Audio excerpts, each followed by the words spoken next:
Hi, this is Paul Carlson, CPA with Law Firm Velocity. Here we're looking at what I refer to as our client balance report. This is a tool that hourly firms need to run every week to manage client IOLTA balances. So let's start simple and look at client A demo case 1. So in this case, the client has $5,000 in IOLTA and they have $856 of accounts receivable. That we see this pattern when a firm is using advance deposits for fees. The client exhausts trust account funds. They transfer, so last month they had $856 balance on their invoice, and then the client transfers or pays $5,000 into trust. But the systems never automatically apply that trust money to the existing accounts receivable balance. And someone needs to pay attention and run this report to see that, the client has trust money and they have accounts receivable. Let's go ahead and run a trust draw to use the trust money to pay the accounts receivable. So what we do is we create a formula on the sheet that will use a big if statement that will tell us whenever there's a client that has trust money and they have accounts receivable, and we'll say, yes, we need to go do a trust draw. The other piece that's on this report is a net IOLTA balance. The idea here is, firms working on an hourly basis that to reduce their credit risk or payment risk is to have clients pay advance fees into the trust account and then earn out those fees with invoices.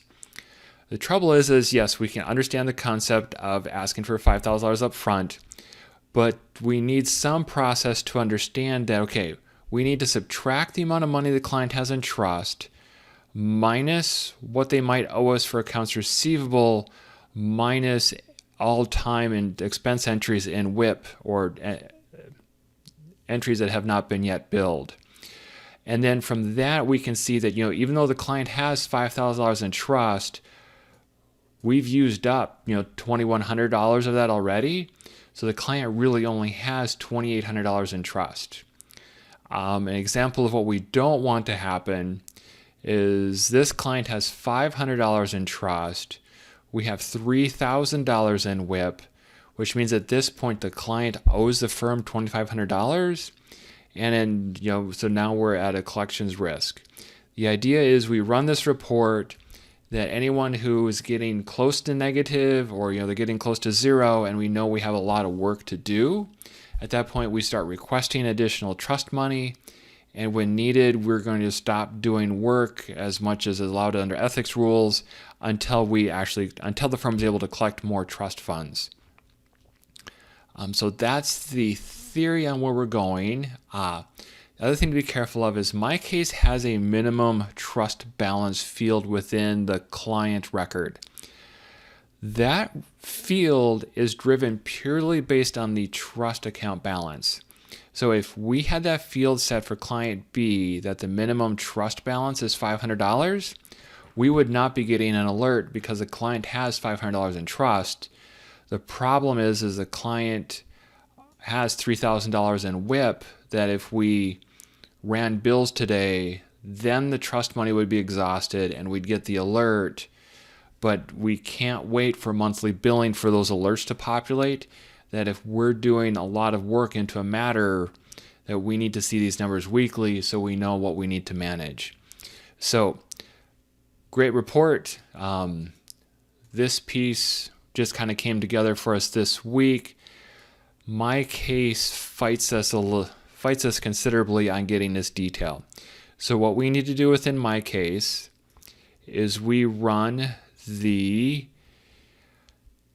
create a new invoice screen to get the WIP amounts that I can't find WIP anywhere else within MyCase.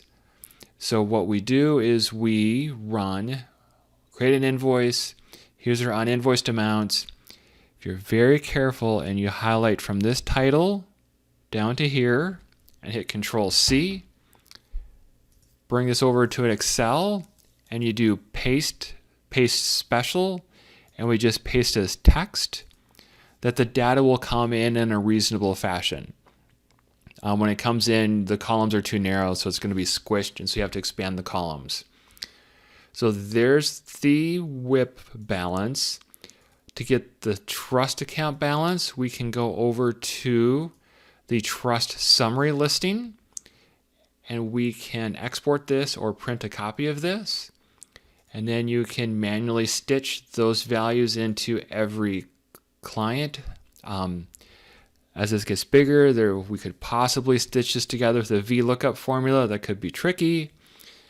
And then the remaining piece is the trust draw, which is just a logical formula that says if there's money in trust and there's money in accounts receivable, it needs to say, yes, we need to do a trust draw. And so with this, we can weekly monitor client trust balances as needed. Thanks.